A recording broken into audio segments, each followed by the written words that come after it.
Vamos a hablar de un tema que nos duele en el alma, en el corazón, pero que es una realidad. Y la idea es que aprendamos y que prevengamos que esto siga ocurriendo. Y es el tema de las quemaduras en niños, que lamentablemente ha aumentado sensiblemente este problema en los últimos meses, producto de que los niños están más tiempo en casa. Y es que paradójicamente, ¿verdad?, el lugar que debería ser el más seguro y más protegido para los niños a veces es una trampa y el más peligroso. Entonces, lo que queremos es con esta entrevista conocer esta realidad y evidentemente que cada uno de nosotros eche para nuestro saquito, ¿verdad? Y entendamos que hay que ser muy cuidadosos con este tema. El 80% de los casos de niños que han sufrido quemaduras sucedieron cuando los niños estaban al cuidado de un adulto y en tan solo un segundo de descuido. Lamentablemente ahora que hay más niños en casa, como les digo, se ha reportado un aumento en estos incidentes y por eso invitamos a la doctora Cintia Mora. Ella es jefa del Servicio de Cirugía Reconstructiva y de la Unidad de Niños con Quemaduras del Hospital Nacional de Niños. Así que le agradecemos a la doctora que esté con nosotros. Muchas Bienvenida. Gracias.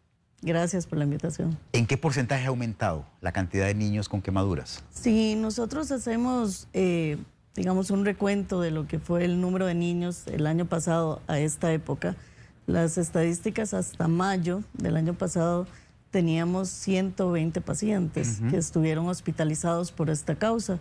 Y en lo que llevamos en este año, para la misma época, hemos visto un incremento a 144, 145 pacientes.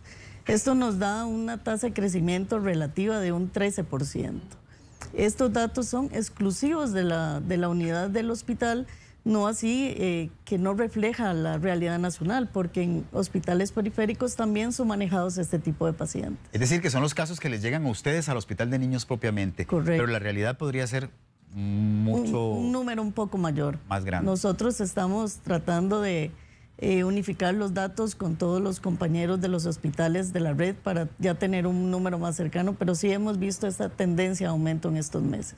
Ok, doctora, hablemos de lo que ustedes piensan como posibles causas de este aumento. Y aquí quiero hablar en particular de una palabra que he aprendido con este tema, investigándolo para la entrevista, que la palabra accidente no existe, digamos, o por lo menos ustedes evitan utilizarla para denominar estos casos. Y lo que quiero que me explique es por qué no es un accidente, un niño quemado. Correcto.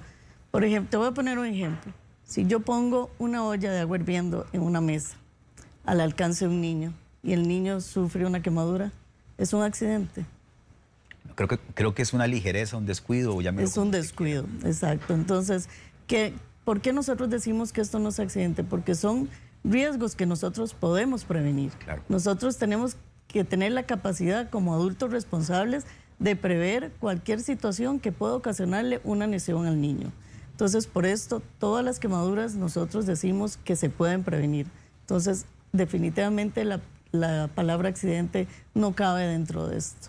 Perfecto. Vamos a colocar una pantalla con algunas de las causas más frecuentes que provocan quemaduras en niños. E insisto en que esto ocurre en nuestras propias casas, ¿verdad? Y ahí están los líquidos calientes, el contacto con objetos calientes, que esto me imagino puede ser una plancha, por ejemplo. Plancha de ropa. Plancha de pelo. Plancha de pelo. Las muflas de las motocicletas, que ahora está muy de moda pues andar motocicletas. Claro, ¿verdad? El contacto con fuego directo, pólvora, que lamentablemente y a pesar de todas las campañas sigue ocurriendo, ¿verdad? Correcto. La electricidad y los problemas con sustancias químicas. Correcto. Normalmente a veces nosotros envasamos específicamente las quemaduras químicas, productos para limpieza que pueden ser dañinos, los envasamos en envases cotidianos de Coca-Cola, Fantas, etcétera. Y esto lo que hace es que los niños les atraigan y de antes me podía tomar el líquido que había en estos envases y puede ocasionar alguna lesión tanto del cuerpo. Entonces, propiamente, digamos, para eso que es tan común en nuestras casas, ¿cuál es la sugerencia que ustedes hacen? Es decir, no poner ningún líquido de este tipo en una botella o en un envase que sea de algo que parezca otra cosa. Exacto, algo cotidiano. Incluso no debería estar al alcance. O sea, ¿dónde normalmente ponemos este tipo de botellas? Debajo del fregadero. Debajo de la pila de lavar. De la pila. Entonces son los niños llegan y ven estos envases que en algún momento fueron sus bebidas y los atrae y pueden manipularlos y sufrir quemaduras en la piel por este tipo de químicos. Doctora, es importante, digamos, a manera de que todos aprendamos, es importante que en la casa nosotros hablemos con los niños en el sentido de que, vea, esto es un líquido que es peligroso, está en este lugar ubicado. No, es decir, usted no debería alcanzarlo, en primer lugar ponerlo en un lugar donde el niño no alcance, pero que él entienda que es un líquido peligroso. Uno puede instruir a los niños y decirle esto puede ser de riesgo. Ajá. Lo que pasa es que niños menores de 5 años no identifican ese riesgo. Okay. Entonces, ¿qué es lo que tenemos que hacer nosotros como adultos responsables? No tener este tipo de sustancias cerca de los niños. O sea, en lugares cerrados, con llave, o sea, en un lugar que no sea accesible. En niños mayores de 6 años pueden identificar el riesgo, pero ellos se aventuran. Claro. Entonces, no miden cuando algo, o muchas veces les llama la atención hacer algo que podría generar algún riesgo. Sí, porque estoy pensando que incluso en el caso de los niños más grandes, a lo mejor muchos padres etiquetan las botellas o los envases como para que el niño tenga una advertencia más. Correcto, sí, pero recordemos que son exploradores por naturaleza. Claro. Entonces, nuestra responsabilidad es evitar que ellos tengan contacto con este tipo de cosas. Muy bien, bueno, el centro de la entrevista es cómo podemos evitar que esto ocurra, ¿verdad? Y cómo hacemos para que esa cifra, no, es que ni siquiera debería haber un niño quemado, porque un niño quemado es un drama, ¿verdad? Y como les dije al principio, a uno le duele el corazón y le duele el alma. Entonces, vamos a colocarles otra pantalla con algunas recomendaciones que la doctora nos ha dado de prevención de quemaduras en niños. Y son cosas bien puntuales que todas tenemos que tenerlas muy presentes. Lo número 1, doctora, los niños no deberían ingresar a la cocina. Correcto, esa es la regla de oro. Ajá. O sea, ningún niño debería ingresar a la cocina. ¿Qué podemos hacer nosotros con esto? Bueno, poner barreras. Si tuviéramos que la cocina está aislada en nuestra casa y pudiéramos tener una puerta, pues obviamente cerrar la puerta mientras se preparan los alimentos. Si no, pueden ser barandas. En su defecto, un sillón. O sea, que en el momento en que nosotros tengamos cosas con calor, que se estén cocinando, no debería ingresar ningún niño. O sea, no importa la condición de la vivienda. Tenemos que tener la capacidad de ser ingeniosos, identificar cuál es el riesgo para ver cómo yo, con lo que tengo, puedo evitar que el niño se introduzca en la cocina. Muy bien. Número 2, no alce al niño mientras toma bebidas calientes. Correcto. Muchas veces por presión del niño, que lo tenga alzado, me sirvo una taza de café, la pongo en la mesa y el niño, como les digo ahora, es un explorador innato. Él quiere tomar la taza de café y se va a vertir el líquido, probablemente tal vez no la aguante dependiendo la edad y esto puede ocasionar la quemadura. 3, tener cuidado con los cordones de los electrodomésticos. No deben quedar colgando porque el niño va a tender a jalarlo, me imagino. Correcto. Nosotros hemos visto un aumento de incidencia con quemaduras con estos servidores eléctricos que ahora se consiguen donde el agua hierve muy rápidamente. Estos electrodomésticos tienen cables muy pequeños, entonces dentro de las historias que hemos tenido en nuestros pacientes, los padres o lo colocan en tomacorrientes en el piso o el cable queda guindando y el niño, como decís vos, viene, toma el cable y se vierte este líquido. O sea, ese cable colgando le puede llamar la atención poderosamente al niño y como usted dijo anteriormente, es un explorador nato y entonces quiere saber qué es lo que hay al otro extremo. Correcto. Ok, hay que tener cuidado con eso. Número 4, deje enfriar utensilios calientes en lugares altos donde el niño no tenga acceso. Insisto en lo de las tenazas de pelo o ese tipo de utensilios que ustedes las mujeres utilizan en algunos casos, bueno, y algunos hombres también, para peinarse, que a veces quedan en la cama. Correcto, en la cama y el niño llega a tratar muchas veces de imitar lo que estaba haciendo su mamá o su hermana y toman estas planchas y sufren la quemadura. Igual a las planchas de ropa, ¿verdad? Claro que sí. Número 5, deshágase de artefactos eléctricos en mal estado. Correcto. Muchas veces tenemos cables que están pelados, que ya no están cubiertos. El niño, niños pequeños, sobre todo cuando están gateando, muchas veces agarran estos cables y los muerden y sufren quemaduras por descargas eléctricas en forma importante. El número 6 es fundamental y es colocar tapas de seguridad en los tomacorrientes, porque el chiquito va a tender a meter los deditos ahí. Exacto, los dedos introducen objetos, muchas veces de metal, y estos generan pues la lesión por quemadura eléctrica. Muy bien. El número 7 es recordar que los baños tienen que ser con agüita tibia, no muy caliente. Lamentablemente he sabido de historias en las que no se tiene cuidado de esto y entonces vierten directamente, digamos, tienen al niño metido en la tina y vierten directamente el agua con el niño adentro y el agua a lo mejor está demasiado caliente. Correcto, lo ideal es utilizar, digamos, el agua de una termoducha que ya yo regule la temperatura y llenar muchas veces la tina. ¿Qué es lo que debemos hacer? Siempre debemos colocar el agua fría primero. Okay. Y posteriormente el agua tibia, ni siquiera el agua hirviendo. Y si yo tengo que hacer esta maniobra, el niño no tiene que estar ahí. Okay. Irla calentando poquito a poco. Correcto. Y cuando ya yo siento que la temperatura es la correcta, que es confortable, que es, ¿verdad? Pero no está muy caliente, meto al chiquito. Exactamente. Y lo ideal es hacer esa preparación lejos del niño. Ok, que el niño no esté ahí. Exacto. Ok, me parece muy importante eso. Y lo número 8, que les voy a pedir que la coloquemos ahí, es no usar andaderas. Y de esto hemos hablado muchas veces. ¿Por qué las andaderas son un objeto peligroso en estos casos? El niño, como hablamos, es un explorador. Entonces la andadera le permite alcanzar grandes velocidades, incluso tener un poco más de altura para alcanzar objetos, ¿verdad? Y esto también, bueno, ya sabemos que está prohibida su comercialización, pero en algunas casas todavía quedan las andaderas antiguas. Entonces, esto es un riesgo, porque el niño sí tiene alcance de traer cosas o jalar cosas dentro del área de la cocina también. Doctora, usted dijo anteriormente, y me parece muy importante, que no importa cómo sea la casa en la que vivamos, hay que tratar de resguardar las zonas, digamos, potencialmente peligrosas, como la cocina, por ejemplo. Correcto. ¿Cómo le explicamos a un niño que existe esa zona de riesgo? ¿Y qué hacemos si el niño, a pesar de que se lo hemos explicado muchas veces, digamos, le cuesta comprenderlo? Sí, como te digo, depende de la edad y no lo identifica. Obviamente nosotros tenemos que evitar que el niño entre o esté cerca de nosotros mientras se manipula cualquier cosa caliente. Por ejemplo, si nosotros estamos en la cocina y estamos cocinando, tratemos de utilizar los discos de atrás, ¿verdad? Para que las ollas no queden tan cerca de la cocina que él las pueda alcanzar.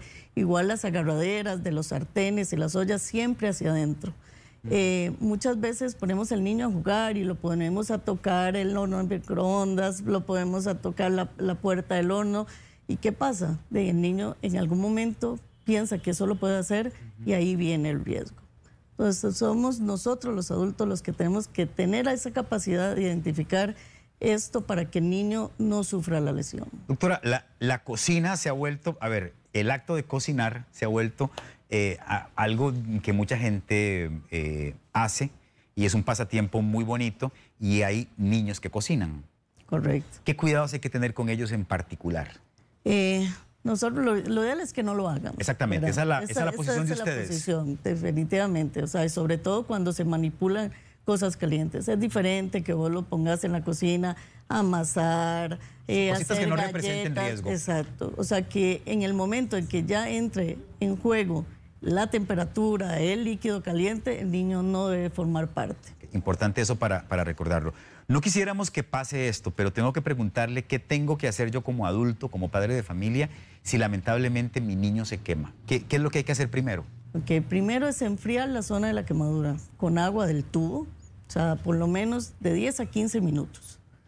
Posteriormente, retirar todas las prendas que el niño tenga, cubrir con una sábana, un paño limpio y trasladarlo a un centro médico. Esos son los 4 pasos que nosotros tenemos que hacer. ¿Esto aplica para cualquier tipo de quemadura?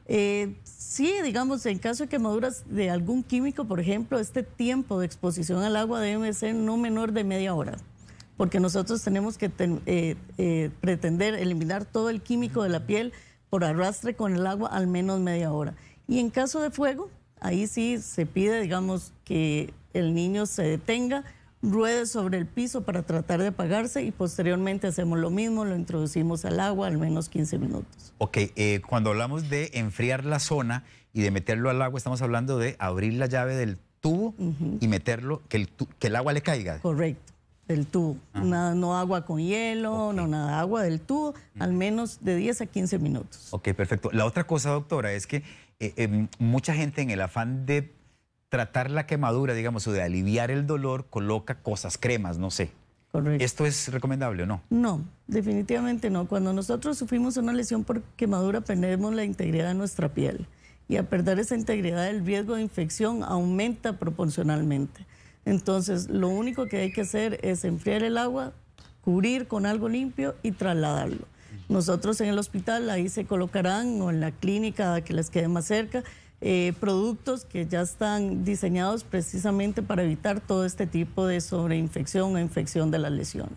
Doctora, esto incluye también, digamos, algunos remedios caseros que a lo mejor la gente podría tener en casa o recurrir a ellos para calmar, no sé, el dolor. Sí, correcto. Sí. Aquí, digamos, en muchas casas de habitación existe la sulfadiacina de plata, que es algo de lo que se utiliza en el hospital. Si lo tuvieran a mano después de hacer todo eso, podrían colocarlo, pero en realidad evitamos poner aloe vera, evitamos poner clara de huevo, evitamos poner pasta de dientes, tomate, etcétera. O sea, hay un ingenio importante con estos remedios que el riesgo es que podemos infectar estas quemaduras. Y si se infecta, se profundizan. Entonces siempre hay una consecuencia negativa en caso de hacerlo. Quiero saber qué pasa dentro de la unidad que usted dirige en el sentido de la palabra de... bueno, lamentablemente un niño llega ahí con quemaduras y ustedes hacen un esfuerzo grande también por tratar de que las secuelas sean las menos posibles, me imagino yo, porque hace algún tiempo había una promoción o una publicidad, una campaña que decía que una quemadura duele para toda la vida, ¿verdad? Y yo creo que ustedes, a través de un enfoque diferente, tratan de que esto... no sea así, es decir, de que no se estigmatice al niño quemado también, y me parece que es importante hablar de eso. Correcto. Nosotros desde hace algunos años hemos querido quitar esa estigmatización. ¿Qué es lo que pasa? Dice, es el niño que está quemado. O sea, ya ese niño ya no tiene la quemadura, por ejemplo, años después. Y dejó de ser fulanito de tal, Pedrito, Juan o Roberto, y es el chiquito que se quemó. Exactamente. Entonces esto estigmatiza mucho al niño. Entonces nosotros a estos niños los llamamos sobrevivientes. Sobrevivieron un proceso de muchos casos, meses incluso, ¿verdad? De una recuperación de una lesión cutánea que nos dejó una secuela, llámese una cicatriz, etcétera. Entonces nosotros reforzamos al niño, a los padres de familia sobre esa autoestima. Él sobrevivió a algo que le ayuda de ahora en adelante a evitar, a ser un promotor de prevención para nosotros también. Se convierten en nuestros ayudantes para evitar que otros niños sufran este tipo de lesiones. Entonces, este es el apoyo que nosotros damos, que es un equipo multidisciplinario, tanto con psicología, trabajo social, donde tratamos de instruir a todas estas familias, ¿verdad?, para que identifiquen los riesgos y crean un entorno seguro en el hogar, que es lo que va a permitir que nuestros niños se desarrollen sin ningún tipo de estas lesiones. Vea, en el Facebook de Buen Día, una de nuestras televidentes, que se llama Edith Quesada, dice que cuando ella, y quiero utilizar el ejemplo de doña Edith para que todos aprendamos, porque no sé yo si es lo correcto o no. Cuando mis hijas estaban pequeñas, yo atravesaba los bancos para que no se acercaran a la cocina cuando yo estaba utilizando el horno. Lo que quiero saber es si por hacer una barrera protectora de que los niños no entren a la cocina y no se vayan a quemar, más bien no podría generar yo otro accidente, porque, a ver, ¿qué tipo de cosas yo debería utilizar para hacer esa barrera y qué tipo de cosas no? Porque a lo mejor voy a colocar un objeto que a la larga va a impedir que el chiquito vaya a la cocina, pero me puede provocar otro tipo de accidente, otro tipo de lesión. Correcto. Lo ideal, y si tenemos los recursos, pues es hacer alguna pared y una puerta, ¿verdad? Eso sería el ideal. Muchas veces no se puede, ¿verdad? Entonces, una baranda es nuestra otra opción. Y luego colocar un sillón de nuestra casa. ¿Qué es lo que pasa? Volvemos a lo mismo. Por más separación que nosotros hagamos, nuestra supervisión no puede disminuirse. Igual tenemos que estar supervisando lo que hace nuestro niño, ¿verdad? Porque ese descuido de ese segundo es lo que puede hacer que generen este tipo de lesiones. Bueno, muchísimas gracias, doctora. Yo quiero que terminemos con un llamado a los papás que están estos días mucho más en casa, a que estén mucho más pendientes. Y yo sé que ustedes van a decir, los que son papás, pero es que tenemos tanto trabajo y tenemos el teletrabajo, las clases de los chicos, ¿verdad?, que se han quintuplicado en algunos casos el trabajo de los papás. Correcto. Pero siempre hay que sacar tiempo para esto. Definitivamente, o sea, nuestra recomendación es creemos un entorno seguro para nuestros hijos, identifiquemos todo lo que puede ser un riesgo para ellos, modifiquémoslo, y con nuestro eslogan una quemadura debe prevenirse, definitivamente. Ese es el mensaje que queremos dejarles. Una quemadura debe prevenirse y recuerden que una quemadura no es un accidente. Eso es otra cosa que... Falta de prevención. Que aprendimos. Sí, vean, quiero dejarles como contacto el Facebook de la unidad que la doctora dirige, que voy a dar el nombre correcto, espero no equivocarme. Es el Servicio de Cirugía Reconstructiva y la Unidad de Niños con Quemaduras del Hospital Nacional de Niños. Correcto. ¿En Facebook aparece así? No, aparece como USINC. Ok. Ajá. Y si no, en la página del Hospital de Niños, nosotros siempre subimos todas nuestras publicaciones ahí también. Bueno, y ahí está el número del Hospital de Niños también, que es el 2523-3600. Yo me imagino que en la página de Facebook también ustedes comparten algunas recomendaciones y consejos como estos que hemos conversado. Correcto, siempre, siempre. Ahí van a haber consejos constantes que hay que hacer en caso de que ocurra una lesión, y pueden contactarnos en la unidad y todo el personal está capacitado para dar alguna recomendación al padre de familia que tenga alguna duda. Bueno, y ese número que les acabamos de dar es un número de esos que deberíamos tener ahí, en algún lugar, a la mano, o en el celular, o pegado en la refrigeradora, o en algún lugar donde tengamos, porque uno no lo queramos así, Dios no lo quiera así, nosotros hagamos los adultos lo que tenemos que hacer para prevenir este tipo de accidentes, pero si ocurren, que el número esté ahí a mano. Correcto. ¿Verdad? Gracias, doctora. Mucho gusto. Ella es la doctora Cintia Mora, y gracias a todos los que trabajan con usted, porque sé que hacen un trabajo muy importante. Muchísimas gracias.